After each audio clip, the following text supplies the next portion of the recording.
Welcome to the Tell Us Ellis podcast. Hey, everybody, recording this on a Saturday late afternoon, early evening. It's been snowing here most of the day, so good day to record. Have Murph in the studio, and that's great news. The bad news is we have had so many technical difficulties this week. We've tried to record several times and just killed it on this episode. Absolutely killed it, only to find out that part of it got dropped, and we know the reason why, but it stinks because most of Kevin's part of the recording is gone, so we had to delete it. What we do have is some really good talk on college football, and then I'm going to give you our picks for the week, and then Kevin and I are going to come back very soon and go over some of the things we talked about, best first-year quarterbacks that are most in danger right now of losing their job going into next year, and just some overall football talk, really good football talk. So happy that we figured out everything, saddened that we lost part of an unbelievable, kick-ass, fun, and exciting episode, but we're going to get back there. Just be patient with us. We're all new to this. We're doing this all on our own. Our goal is to grow it. We talked about a lot of really good guests that we want to have on, friends that we know that have expertise in certain markets, including, the SEC market and some other markets that we have friends in that really are knowledgeable about football, played football in the past, and we're going to bring them to you, and that's very exciting. So before I start this, tonight is John Cena's final match in WWE. I thought about doing an episode on that, and I'll be honest with you, I wouldn't have had a lot of content for it. I like Cena. I like Cena for the history that he has and what he meant to the WWE. He always generated a reaction. Sometimes it was really good. Right now it's really good, really big. Other times it's been a lot of boos, but he always generated a reaction. And he wrestled an incredible amount of matches. I mean, in his life, he is one of the all-time greats when it comes to wrestling matches. And he will forever be remembered. Forever be remembered. So in his career from roughly really wrestling full time, I would say 2002 to today, 2025, he's wrestled 2,319 matches. He's won 1,818 of them, and he's lost 443 of them. That's incredible. And he had 58 draws in there as well. He started wrestling for the WWE. Well, I shouldn't say that. He started wrestling in 1999.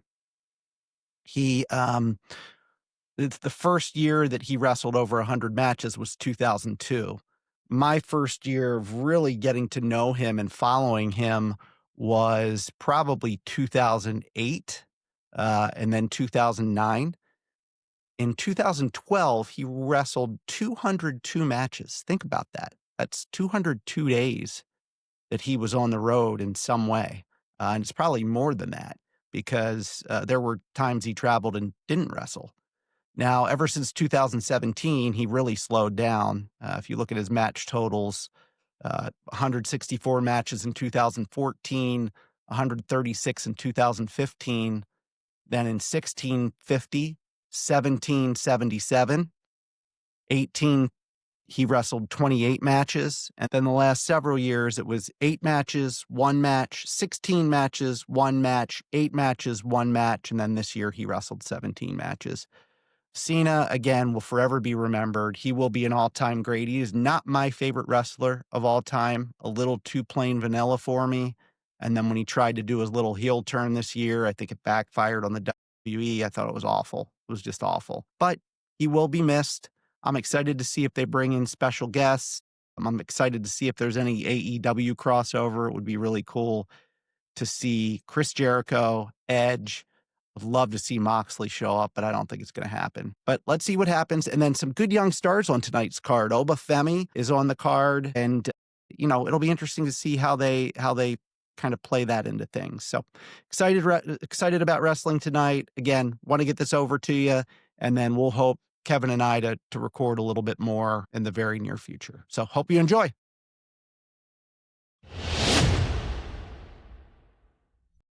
All right, we're back, Kevin. Here we We're are. back. It feels like it's been a while, but I guess it's been a little over a week, but my goodness, a lot has happened. Let's start with college football. Let's talk about the playoff really quick. I mean, Yeah. I will tell you that I was disappointed that Notre Dame didn't get in. I I really have a trouble understanding it. I mean, we talked about it. How do you have a 3-loss Alabama team go in? And you kept saying it. You can't let a 3-loss team in. But what I keep hearing is, well, it was a week 0 loss to Florida State. Then it was a conference championship loss. How do you reconcile that? I don't get it. Yeah, I think it's like one of those things. Every time you think you have the answer, they change the question. Yeah. You can't use last year. Every year is going to be its own precedent, I think, is what we're learning, right? Last year doesn't mean anything. The cases and situations are all in real time, right? Like it's right now. So what they did last year, I think, and I think that's where some people want to go back and say, well, they did this, and then they said this, and they said, I think every case has to be looked at differently. To the week 0 thing, if we're going to give people credit and boost for winning, you got to get negative for winning or for losing, right? And I think the conference championship's the same thing. Yeah. I know not everybody has one, but if you're in the game and you're going to give somebody a bump because they win the game, you certainly can give somebody, take something away from somebody if they lose. Especially, Alabama knew they had to win that game, yeah, right? especially if it's their 3rd loss. I mean, Yeah. if it's their first loss, okay, I get it. Their 3rd loss, it just doesn't feel right. And again, you saw the committee doing some planning there ahead of time when they Absolutely. jumped Notre Dame in that 1 week when it made no sense. And I think I even said it to you. I'm like, they did that because if they lose to Georgia, they're going to keep Alabama right there. And Mm-hmm. that's what happened. Now, I will say, when you look at it, when you look at the bracket, Miami's kind of excited that they're in because they can be a good football team, and I wouldn't want to play them. That's for sure. So Yeah, I agree. I get it. Even Alabama, I mean, they're a good football team.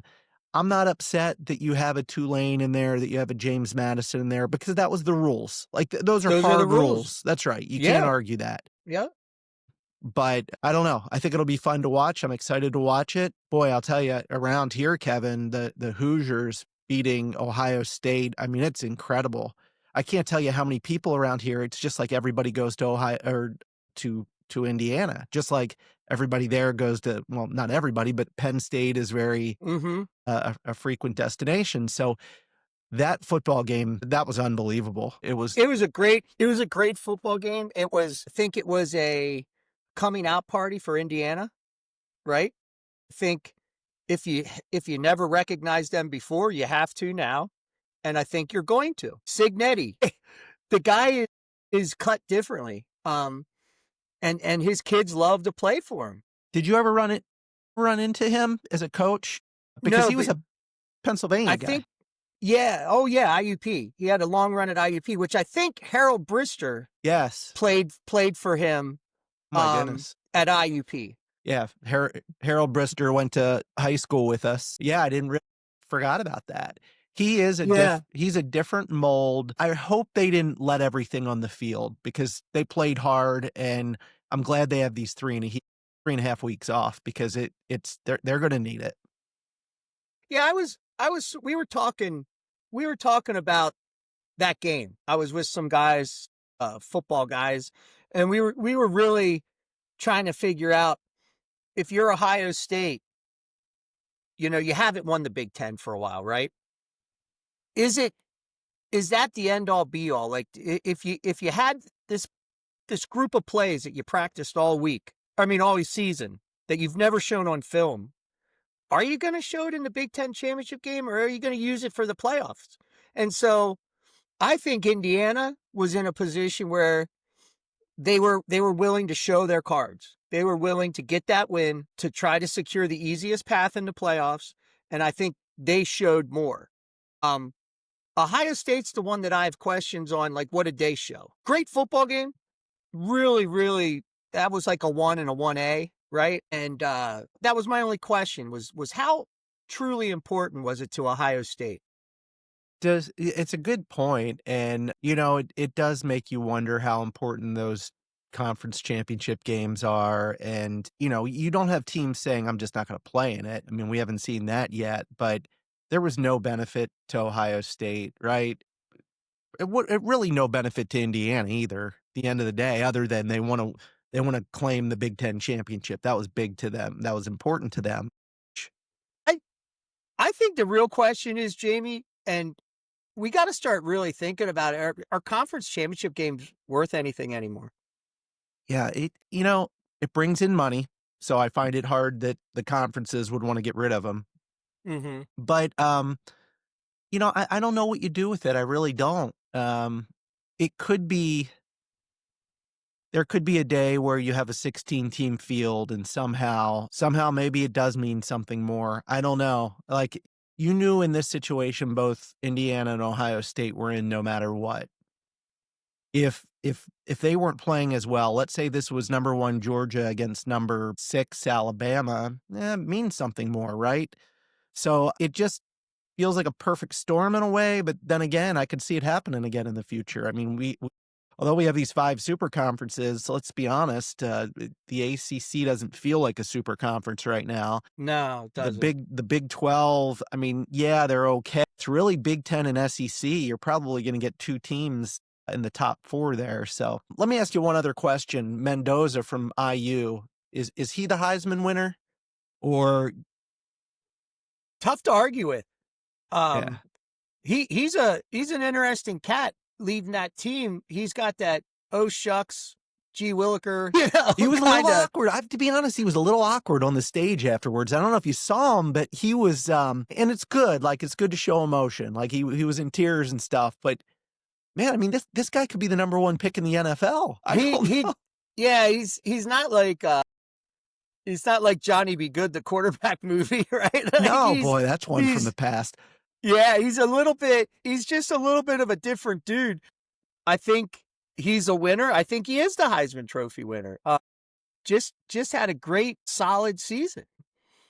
Yeah, he just can't cry after every game like that, No, but whatever makes that dude tick, Yeah. I think is what Signetti would say. I mean, can you imagine him and Signetti in a room together talking? Like, I don't even know what that sounds like. Signetti, he was at JMU, right? James Madison. He kind of built that program probably to what it is right now. But yeah, what a coach. I mean, just old school, hardcore Western Pennsylvania. You love it. Yeah. You love Yep. it. And his teams reflect that style of football. That I think when you play Indiana, you're in a football game. It's going to Yeah. be physical. It's going to be tough. And that's who he is. I mean, his team sort of imitates their coach. Some of the other teams, Oklahoma makes the playoff, and that wasn't a surprise. But boy, if there's a team out there that's maybe overhyped or overranked, I just don't. Oklahoma means nothing to me. I don't know. Seems flat, right? Yeah. It just seems. I understand what you're saying. I feel sort of the same way. It just feels like, I don't know. Watch them go on a run. Yeah, Watch them end up lighting it up. yeah. I mean, they have Alabama in the first game, and that's at Oklahoma. So, Which is a great matchup for that. it is. Right? It really is. And then that winner goes to play IU. So all these things I've said about Alabama probably comes back to hurt me at some point. James Madison and Oregon. Have you seen the JMU social media posts? No. They're outstanding. Like, this Oregon team looks a little bit better than we anticipated, or the discrepancy between talent is a little greater than we thought. But they're making it sound like Oregon is on the short end of the stick, like they're going to pound Oregon. I'll look them up for you. But it was really well played. It was smart. It was funny. And those are the only problems, right? Like, we keep talking about Tulane and Ole Miss and stuff, and that's the fear of week 1. Yeah. That we just, one of those games has to be good. Yeah. You've got Tulane. Right? Tulane, Ole Miss is the other one where you have a conference winner that maybe, I mean, I'm not taking anything away from Tulane, but that game, along with James Madison, Oregon, they have a chance to be a little bit one-sided. But then you look at Alabama, Oklahoma, and you look at Miami and Texas A&M. Boy, I Now mean, that could be the game that saves week 1, yeah, right? Now, Alabama, Oklahoma can't be sloppy. Alabama cannot go out there and be sloppy no, because that's just going to open up the door for like, why are they even in this, right? If Alabama loses and they lose sort of, say they lose by 21, like, I don't know, what are you going to say? yeah, You're going to have to answer to that. yeah. But good first round matchups all around. I mean, even James Madison, Oregon, it'll be fun. I'll watch them all, right? Absolutely. Watch them all. Kevin, there was some other news between the last time we met. Penn State has their coach. Matt. I couldn't be more excited for Penn State. I mean that. Yeah. Matt Campbell comes over. He's a Midwest guy. You told me a little bit about him. What do you know? Well, he's from the Mount Union coaching tree, which if you've never looked it up, look it up. Soriani's part of it, but I'm going to mess up his last name. I think it's Larry Karras. Okay. It was the head coach at Mount Union for a number of years. What do you feel about Mount Union, Kevin? Not a big fan. So remind me, so they had this long win streak, right? I mean, it was, I remember reading about it in the USA Today. Did you play them? Yeah, we played them twice. And okay. The year we played them and I was a junior, I played against this guy named Jim Ballard for Mount Union. Okay. Jim Ballard at that time had been visited by every NFL franchise. He did his own ESPN commercial. You know where he used to do the didn't it? Yeah. Didn't it? He had a commercial. My goodness. Yeah. What happened to him? He went and played 4 years for the Bills. Okay. And they played like 10 years in Canada. But I mean, he was a Division III quarterback. Yeah. That obviously wasn't a Division III quarterback, but Mount Union has a long history of taking players. If you remember back then, you couldn't bounce, right? Division I to Division I. There was no transfer portal. Right. What you could do is go down. And so say you were at Ohio State or Miami of Ohio, Eastern Michigan, Western Michigan, all those teams out there, and you didn't want to play again for them, you could go down to Mount Union. And you essentially be guaranteed to play for a great coach in a great system. You would know you'd have a good run in the playoffs and a chance to win a national championship. And then you could leave and go up the next year. And so would they get good crowds at those games? I mean, I would. When we played them, we played at Mount Union in 1 year. And when we played there, I mean, it was a show. The guy who did the guy who called the games was the voice of the Cleveland Cavaliers. Like they're big fish. They're big fish in maybe what you would call a small fish bowl. Yeah. It's a big deal. Okay. And they were just a really, really tough team and a great program. Definitely worth looking it up. But they produced a ton of coaches from former players. So you like them for the Penn State fit? You don't think this was a, hey, this is the best we could get? Like he's the real deal, even if he wasn't their number one choice. Yeah. Make no mistake about it. I don't think he was. Yeah.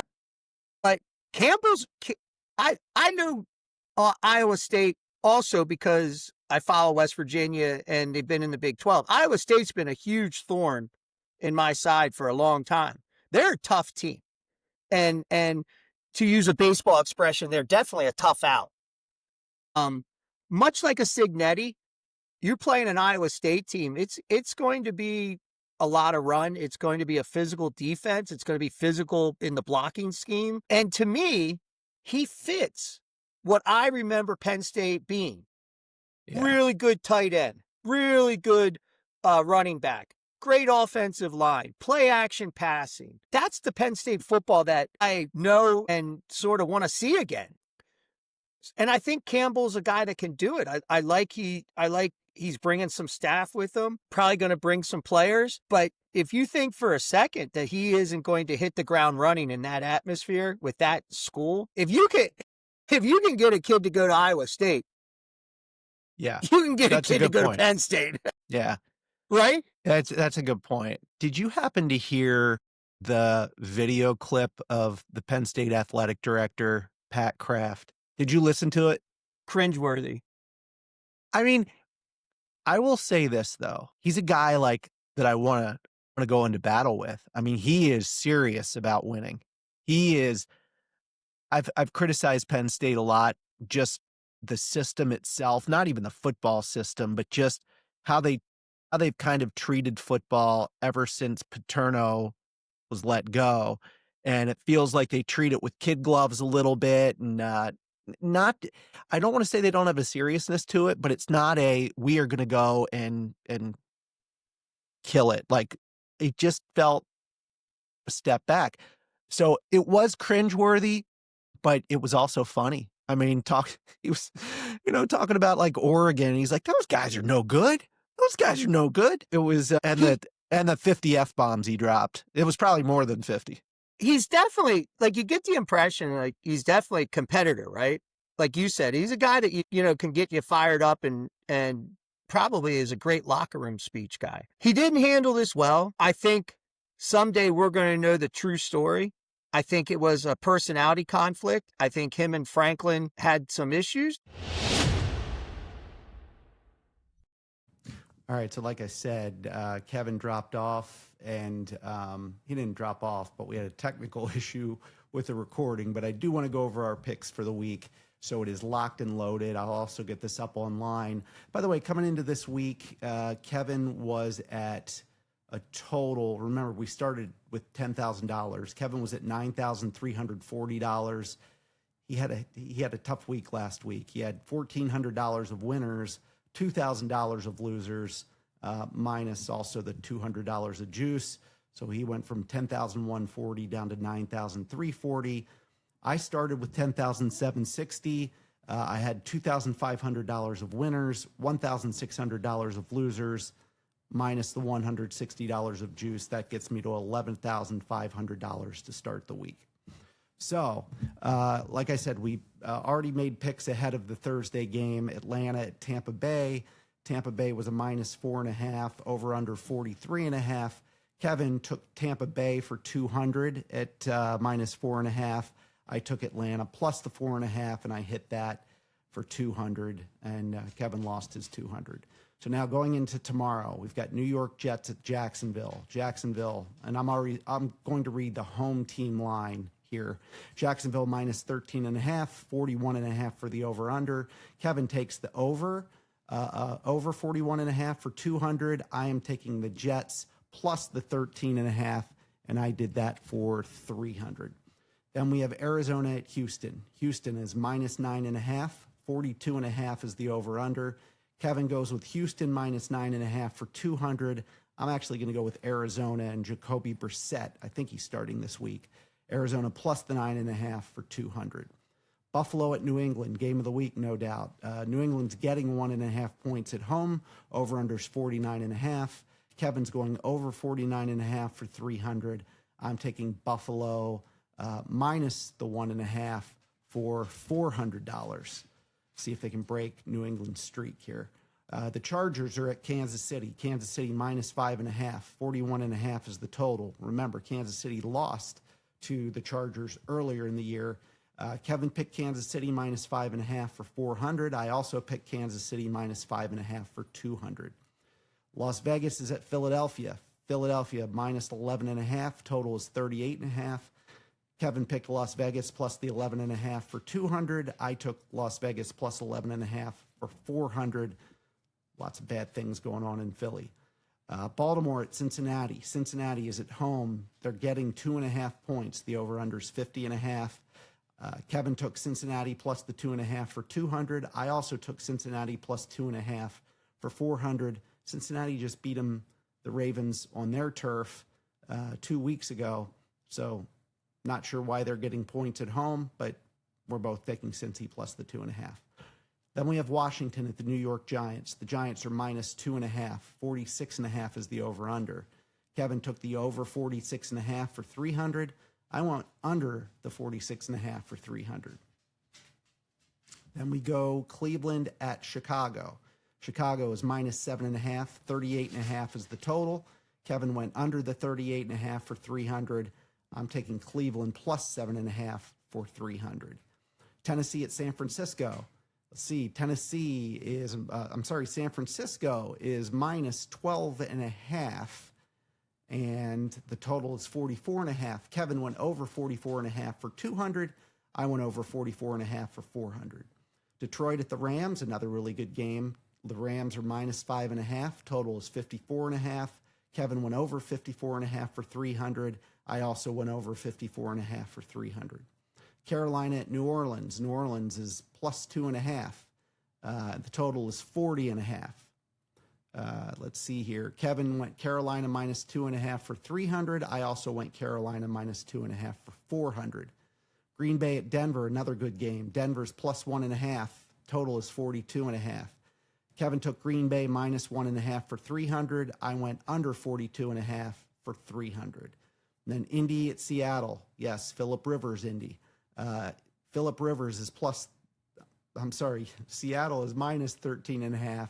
The total is 42.5. Kevin went with Phillip Rivers and the Indianapolis Colts plus 13.5 for 200. I took Seattle minus 13.5 for 300. Sunday night game, Minnesota at Dallas. Dallas is minus 6.5. The total is 47.5. Kevin took Dallas minus 6.5 for 500, his 5-star special. I also took Dallas minus 6.5 for 400. And the Monday night game, barn burner, not really. Miami is at Pittsburgh. Pittsburgh's minus 3. Total is 41.5. Kevin took Pittsburgh minus 3 for 200. I went under the total of 41.5 for 200. So that was our picks for the week. Lock them in. That is week number 15. And again, they're on the books. We'll see how we do.